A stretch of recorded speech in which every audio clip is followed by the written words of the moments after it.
Reka nongere ngusuhuze inshuti muvandimwe ari nako nkwifuriza ibihe byiza muri iki gitondo cyo ku itariki ya 14 z'ukwezi kwa gatandatu y'umwaka wa 2024 aho uherereye hose. Reka nguhe ikaze wowe wumva ururimi tuvugamo ndetse no mu bihugu uherereyemo byose, nguhaye ikaze ku isoko y'ibyiza Lucky TV 1 nkuko bisanzwe. Uyu munsi rero nkuko maze kumenyera isoko y'ibyiza Lucky TV 1, uyu ni wa mwanya tubagerera hirya no hino tukabategurira amakuru agiye atandukanye, aho twibanda ku myidagaduro, iyobokamana, politike ndetse n'andi makuru aba agiye anyuranyuranye aba arimo aracicikana hirya no hino ku mbuga nkoranyambaga zigiye zitandukanye. Lucky TV 1 tukayakorera ubusesenguzi ndetse n'ubushakashatsi tukamenya ko ayo makuru ari ayanyayo cyangwa se ari amakuru y'ukuri, twarangiza tukayakugezaho gatanu kuri gatanu. Uyu munsi rero turi ku wa gatanu, icyumweru kirimo kirangira cyangwa se turi mu mpera z'icyumweru, aho tugiye kugaruka ku makuru twaguteguriye uyu munsi. Aya ni amakuru rero ari buze kuba agaruka ku basore bafatiwe mu mazi bambuka muri Australia baciye inzira za panya bambukiranya mu gihugu cya Guinea Papua, bafatirwa mu mazi ya Australia ndetse babashwa gufatwa nk'imbohe. Ibi ngibi ni ibintu byabaye hafi ukwezi gushize, kugeza uyu munsi rero bakaba bari bagifitwe. Uyu munsi rero twakiriye amakuru avuga ko aba basore bashobora kuba rero bagiye koherezwa mu Rwanda cyangwa se bashobora kuba bagiye gufatirwa indege bagahita boherezwa mu Rwanda, kuko byaje kugaragara ko aba basore barekaramye bavuga ko ari abanyarwanda bakomoka cyangwa se baturuka muri Repubulika Iharanira Demokarasi ya Kongo, baje gushaka ubuhungiro ndetse n'imibereho mu gihugu cya Australia, babashe kunyura inzira zigiye zitandukanye. Iki ngiki ni ikinyamakuru cyitwa ngo ni 7 News. Iki ni ikinyamakuru cyandikirwa rero mu gihugu cya Australia, cyanditse inkuru ivuga ko aba bantu cyangwa se aba basore bagera muri batanu bagiye koherezwa mu gihugu baturutsemo, aricyo gihugu cya Guinea Papua, ndetse Guinea Papua ati bagahakikisha ko iyi Guinea Papua itazohereza aba basore aho baturutse, ati kuko baturutse aho baturutse bahavuye barimo barahunga intambara. Rero reka ngwe ikaze rero mu kanya gato cyane nzenya kugezaho gatanu kuri gatanu. Mbere yuko rero nkuramburira aya makuru naguteguriye, reka ngusabe wowe umuntu ureba ibiganiro byacu ndetse n'amakuru yacu utarakora subscribe, ubasha gukanda subscribe kugira ngo amakuru yacu ndetse n'ibiganiro bigiye bitandukanye ducisha ku isoko y'ibyiza Lucky TV 1 bijya bikugereraho ku gihe. Mwibutse ko mu basore rero muri aba basore batanu barimo barakekwa bafatiwe muri aya mazi ya Australia, hashobora kuba harimo umusore Kanyamukwengo wamenyekanye cyane mu mafilime Nyamulenge, ndetse bikaza kugaragara ko uyu musore nawe ashobora kuba ari muri aba basore rero bafatiwe muri aya mazi. Aya makuru rero ngiye kuramburira mu kanya gato cyane. Reka nguhe ikaze rero makuru yacu mu buryo burambuye ku isoko y'ibyiza Lucky TV 1. Mbere yuko rero twinjira mu makuru arambuye cyangwa se amakuru naguteguriye kuri uyu munsi cyangwa se mu gitondo cy'uyu munsi wo kuwa gatanu, iyi ni tariki ya 14 z'uku kwezi kwa gatanu, reka tubanze turebe iki kinyamakuru cyitwa ngo ni 7 News cyandikirwa muri Australia. Cyanditse inkuru ifite umutwe ugira uti Australia will seek to return Rwandans to PNG after unauthorized arrival in Store Strait. Barongera baravuga bati government will require that the 5 men who claimed Islams will not be sent to a country where they face the persecution. Abongeye bakomeza bagira bati the Australian government will seek to persuade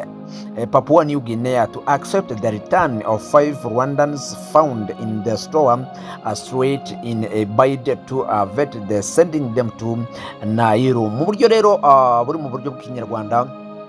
tugerageje kubishyira mu kinyamurenge, biravuga ko Australia irimo iragerageza gusaba cyangwa se irimo iragerageza kumvisha New Guinea cyangwa se Papua New Guinea kwemera cyangwa se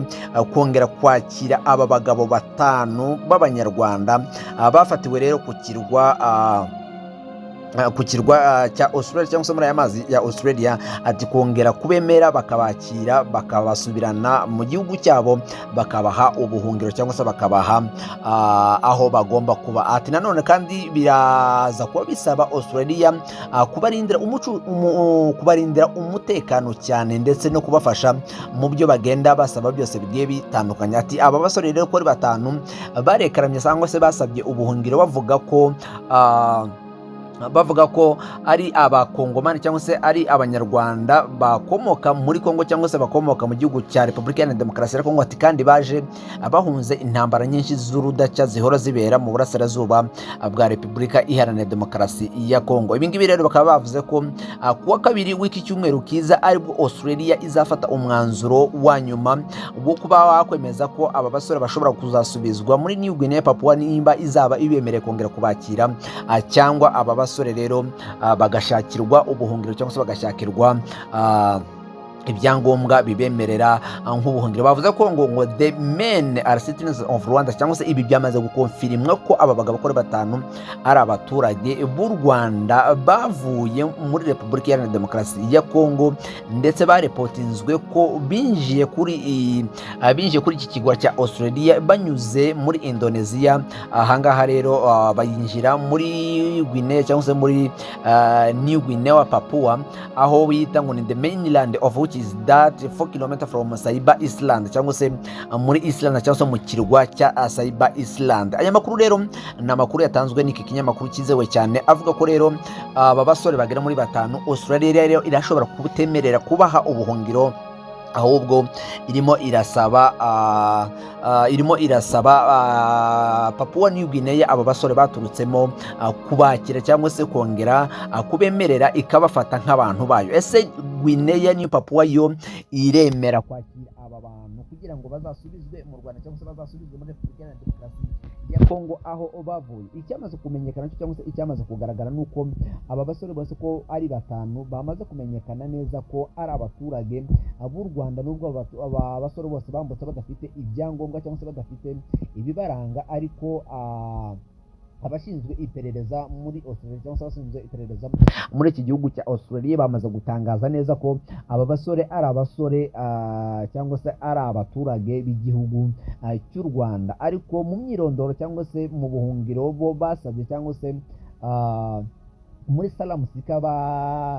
bagerageje kwiyandikisha basabye ko ari abaturage bavuye muri Repubulika Iharanira Demokarasi ya Kongo, kandi Australia yavuze ko aba basore itazegera yemera ko basubira mu gihugu bahunze cyangwa se basubira aho bavuye bahunze itotezwa ndetse bahunze n'intambara ariho muri Repubulika Iharanira Demokarasi ya Kongo. Ariko nanone kandi gusubira mu Rwanda ho nta ntambara irahari, amahirwe ahari nuko 90% aba basore basubizwa mu gihugu cy'u Rwanda uko byagenda kose. Ngayo nguko rero aya niyo makuru arimo aravugwa cyangwa se ari niyo makuru arimo aravugwa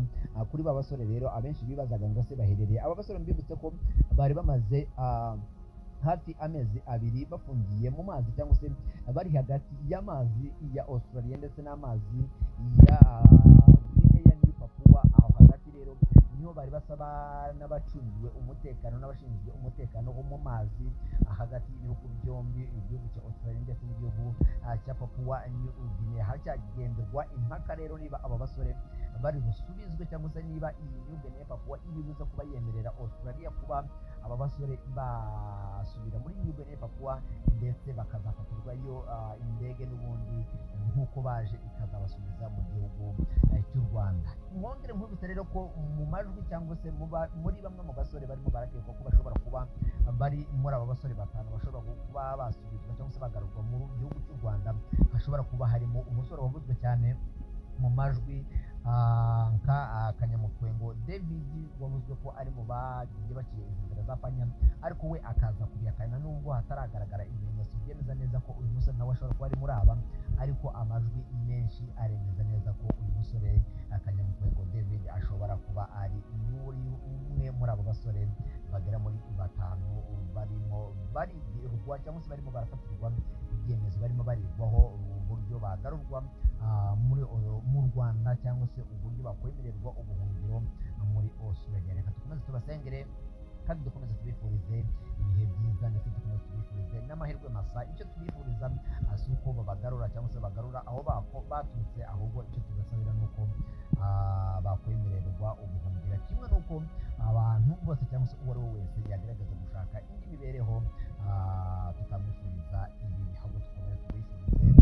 kugira ibihe byiza ndetse dukomeze tubifurize n'amahirwe masa. Ibirimo birakorwa byose bizababereye byiza byiza cyangwa se bizababere ibyo umugisha. Iyi ni isoko y'ibyiza rero Lucky TV One nk'uko bisanzwe, reka nkomeze kandi nkwifurize ibihe byiza, nk'uko ngusaba wowe muntu utarakandaho subscribe ukande subscribe kugira ngo andi makuru yacu tubategura umunsi ku munsi azakugereho gatanu kuri gatanu. Cyangwa tuzongera gutaha mu makuru yacu yo ku mugoroba cyangwa se amakuru yacu ari buze kuba agezweho ku gicamunsi cy'uyu munsi, turaza kuba tuyabagezaho ku isoko y'ibyiza Lucky TV One nk'uko bisanzwe. Cyangwa tuzongera gutaha.